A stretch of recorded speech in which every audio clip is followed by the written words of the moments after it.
శ్రీ శివమహాపురాణము రుద్ర సంహిత సృష్టిఖండ అధ అష్టాదశోధ్యాయ గుణనిధి సద్గతిని పొందుట.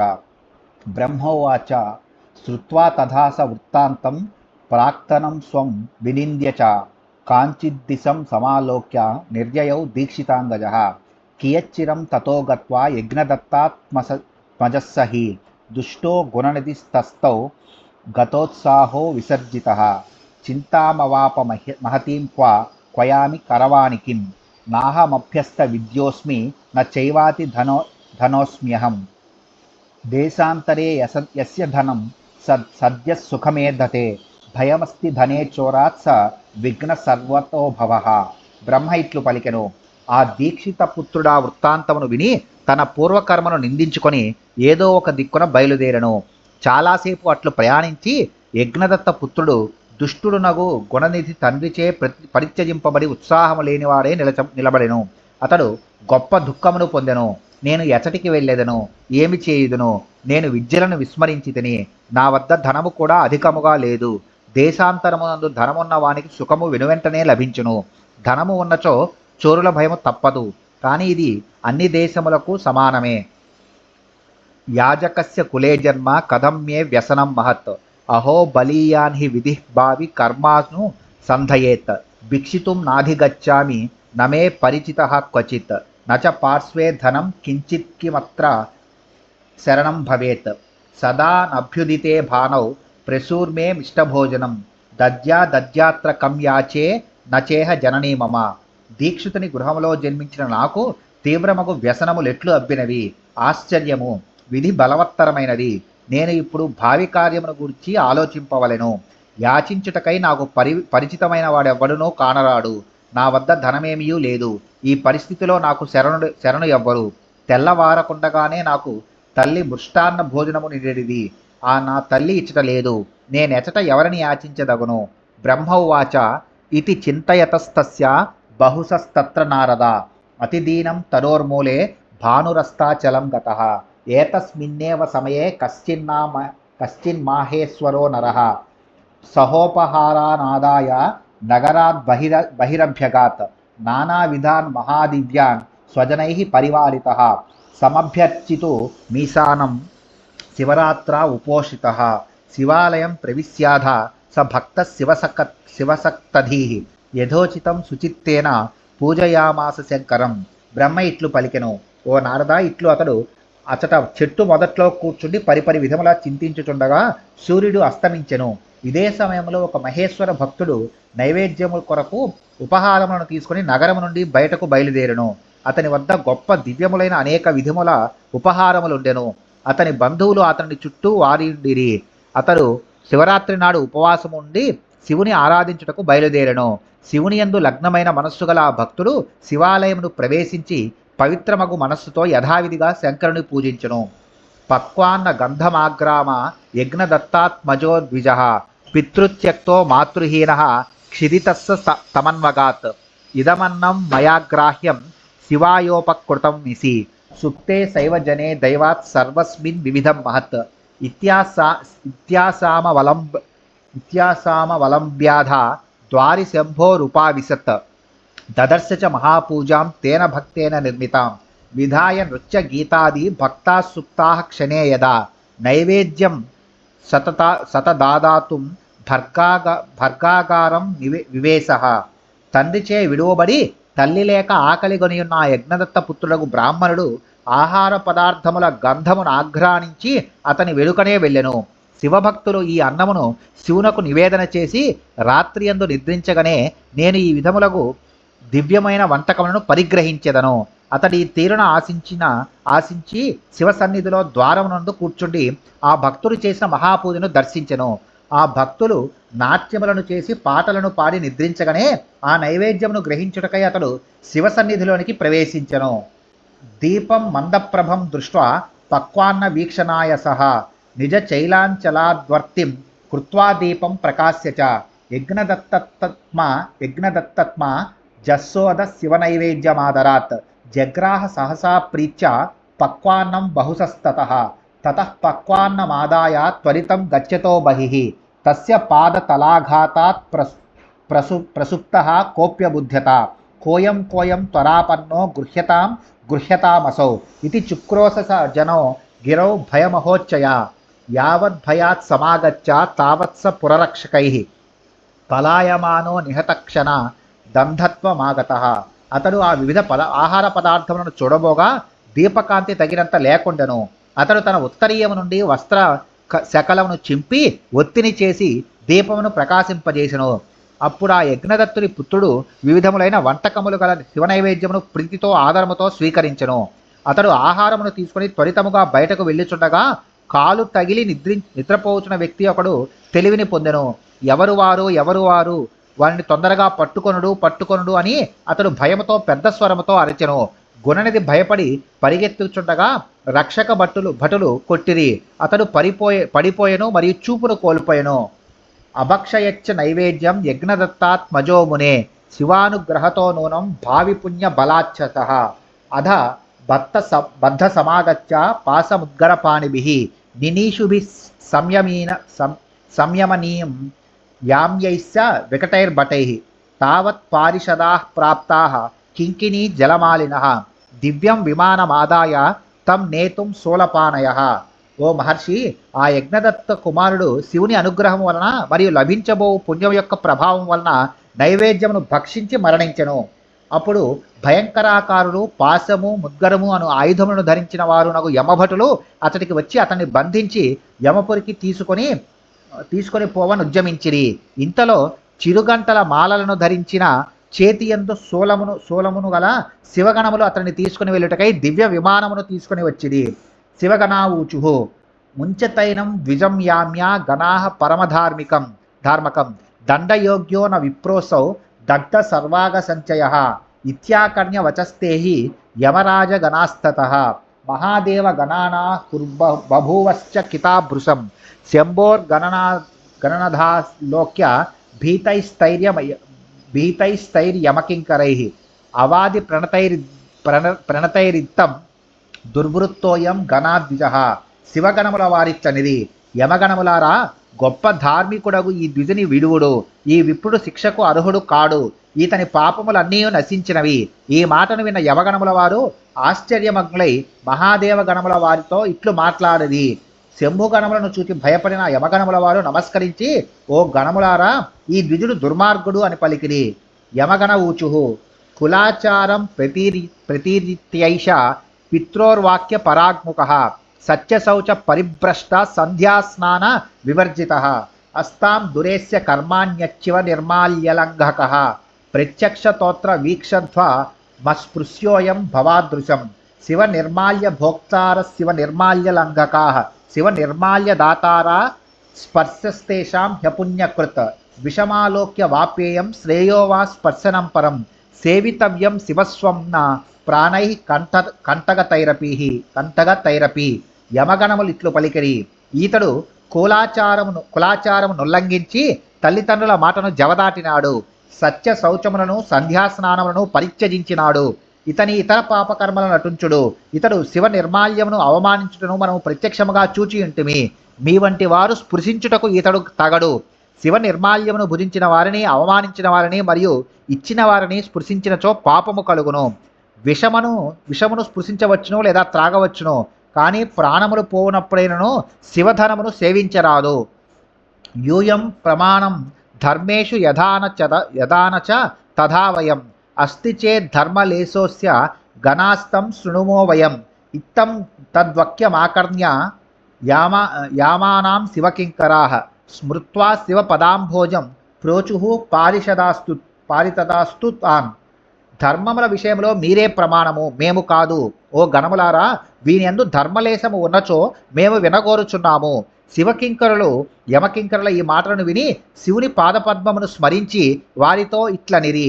శివశంకర ఊచుః కింకరా శివధర్మాయే సూక్ష్మాస్తేతు భవాదృశైః స్థూలలక్ష్యైః కథం లక్ష్యాయే సూక్ష్మదృష్టిభిః అనేనానేనసా కర్మ యత్కృతం శృణుతే హతత్ యజ్ఞదత్తాత్మజేనాథ సావధానతయా గుణాః పతంతి లింగశిరసి దీపఛ్ఛాయా నివార్త స్వచై లాంఛలతో తేన దత్వా దీపదశాం దిశి అపరోపి పరో ధర్మో జాతస్తత్రాస కింకరాః శృణ్వత శివనామాని ప్రసంగాదపి గృహ్ణతాం. శివకింకరులు ఇట్లు పలికిరి, ఓ కింకరులారా, శివధర్మములు సూక్ష్మమైనవి. సూక్ష్మ దృష్టి గలవారు మాత్రమే దర్శించగల ఆ ధర్మములు స్థూల దృష్టి గల మీ వంటి వారికి ఎట్లు భాషించును? అపాపియగు ఈ యజ్ఞదత్త కుమారుడు చేసిన కర్మను ఓ గణములారా సావధానముగా వినుడు.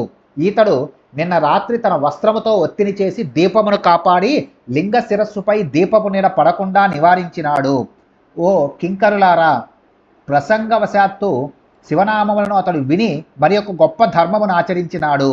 భక్తేన విధినా పూజ క్రియమానా నిరీక్షిత, ఉపోషితేన భూతాయ మనేనా స్థితచేతస, శివలోకమయం హ్యద్య గంతాస్మాభిః సహైవతు, కంచిత్కాలం మహాభోగాన్ కరిష్యతి శివానుగః, కళింగరాజో భవితా తతో నిర్దూత కల్మషః, ఏషద్విజవరో నూనం శివప్రియతరో యతః, అన్యత్ కించిన్న వక్తవ్యం యూయం యాత యథాగతం, యమదూత స్వలోకంతు సుప్రసన్నేన చేతస.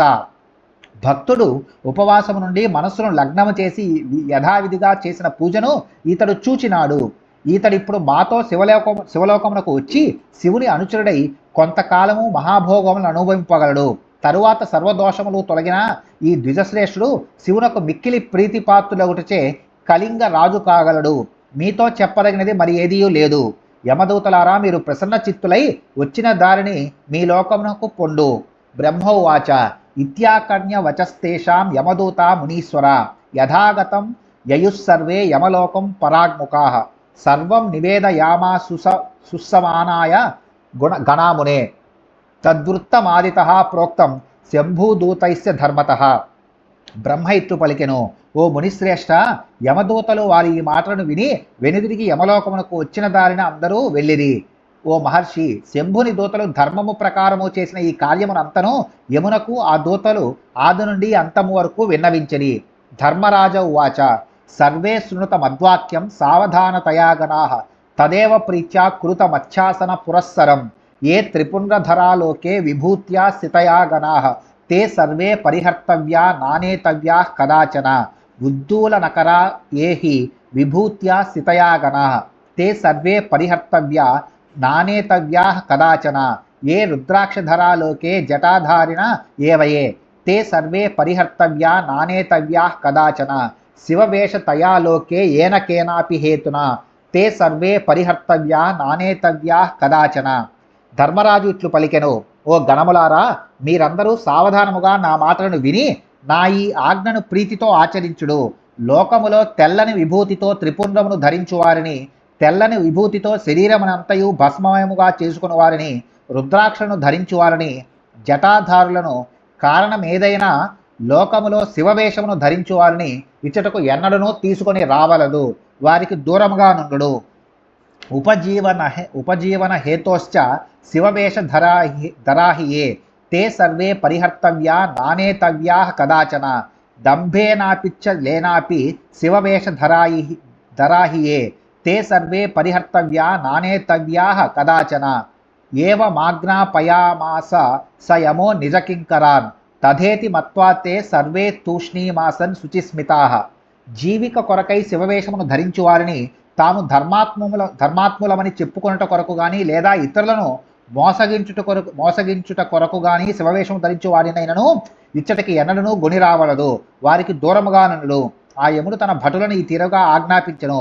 వారందరూ చిరునవ్వులతో అటులనే చేద్దామని నిర్ణయించుకుని ఊరకుండిరి. బ్రహ్మ ఉవాచ పార్శ్వ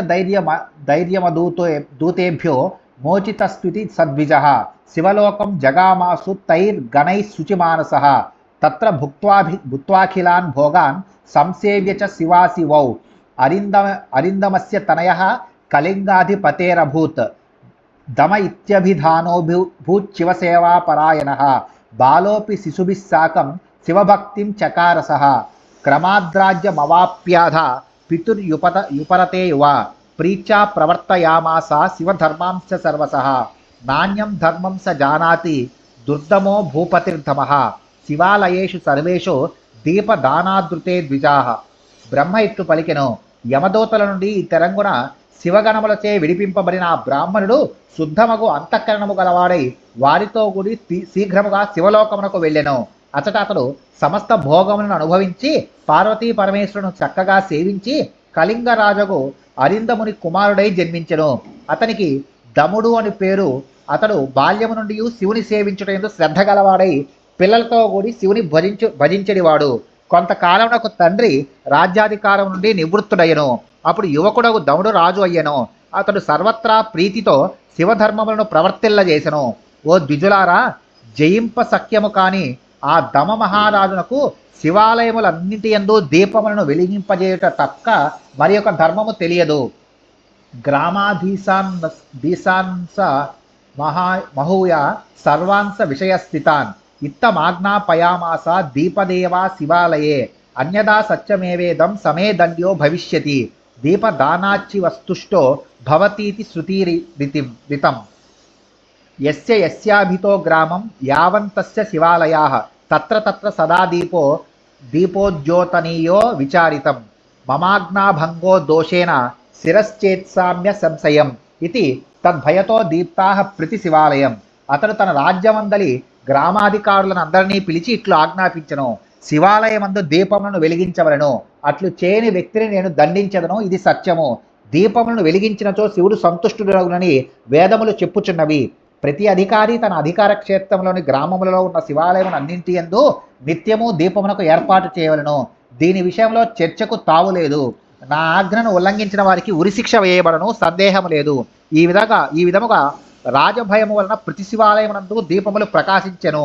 అనేనైవ స ధర్మేణ యావజ్జీవం దమో నృపః ధర్మర్ధిం మహతీం ప్రాప్య కాలధర్మ వశం గతః స దీపవాస నాయోగా బహూందీ పాన్ప్రదీప్య వై అలకాయాః ప్రతిరభూద్రత్న దీపశిఖాశ్రయః ఏవం ఫలతి కాలేన శివే అల్పమపి యత్కృతం ఇది జ్ఞాత్వా శివే కార్యం భజనం సుసుఖార్దిభిః క్వస దీక్షిత దాయాదస్సర్వధర్మా రతిస్సదా శివాలయే దైవయోగాద్యాత చోరయితుం వసు. దమ మహారాజు జీవించి ఉన్నంత కాలము ఇదే ధర్మమును ఆచరించి గొప్ప పుణ్య సమృద్ధిని పొంది మరణించెను. అతడు దీపమును వెలిగించిన సంస్కార బలముచే అనేక దీపములను వెలిగించి రత్న దీపముల కాంతులకు నిలయమైన అలకానగరమునకు ప్రభువాయను. ఈ తీరున శివునకు చేసిన ఆరాధన అల్పమైన కొంతకాలమునకు ఫలించునని ఎరింగి సుఖమును గోరు మానవులు శివుని భజించవలెను. సర్వధర్మములకు విముఖుడైన దీక్షిత పుత్రుడు ఎక్కడ అతడు దైవయోగం వలన సంపదన సంహరించుటకు శివాలయమును తెచ్చినాడు. స్వార్థద్వైప దశోద్యోత లింగమౌళి తమోహర కళింగ విషయే రాజ్యం ప్రాప్తో ధర్మరతిం సదా శివాలయే సముద్దీప్య దీపాన్ ప్రాగ్వసనోదయాత్ క్వైషా దిక్పాల పదవీ మునీశ్వర విలోకయ మనుష్య ధర్మిణానేన సాంప్రతం ఏహ భుజ్యతే ఇది ప్రోక్తం యజ్ఞదత్తాత్మజస్య హి చరితం శివ సంతోషం శృణ్వతాం సర్వకామదం సర్వదేవ శివేనాసౌ సఖిత్వం చ యథేయివాన్ తదప్యేకమనా భూత్వా శృణుతాత బ్రవీమితే. ఒక ప్రయోజనమును ఆశించి ఇతడు దీపమును ప్రకాశింపజేయగా శివలింగ శిరస్సుపై గల చీకటి తొలగినది. దాని మహిమచే అతడు కళింగాధిపతి అయి సర్వదా ధర్మశ్రద్ధ కలిగి ఉండెను. పూర్వజన్మ సంస్కారము ఉద్బుద్ధమగుటచే ఈతడు శివాలయములలో దీపములను పెట్టించినాడు. ఓ మునిశ్రేష్ఠ, తిలకించుము. ఈతడు ఇప్పుడు దిక్పాల పదవిని పొందినాడు. ఈతడు ఇప్పుడు కుబేరుడై దుస్సాధ్యమకు దిక్పాల పదవిని అనుభవించుచున్నాడు. యజ్ఞదత్తుని కుమారుడు గుణనిధి యొక్క వృత్తాంతము ఇంతవరకు చెప్పి తిని ఈ చరితము శివునకు ప్రీతిని కలిగించును. వినువారుల కోర్కెలనన్నింటినీ ఈడేర్చును. దేవదేవుడకు శివునితో ఈతనికి మైత్రి ఎట్లు కలిగినది అను వృత్తాంతమును చెప్పెదను. హే వత్స, నీవు మనస్సును లగ్నము చేసి వినుము. ఇది శ్రీ శివమహాపురాణే ద్వితీయాయాం రుద్రసంహితాయాం ప్రథమఖండే సృష్యుపాఖ్యానే కైలాసగమనోపాఖ్యేన గుణనిధే సద్గతి వర్ణనం నామ అష్టాదశోధ్యాయః. శ్రీ శివపురాణం నందు 2వ యగు రుద్ర సంహితలో మొదటి యగు సృష్టిఖండములో గుణనిధి సద్గతిని పొందుట అనే 18వ అధ్యాయము ముగిసినది.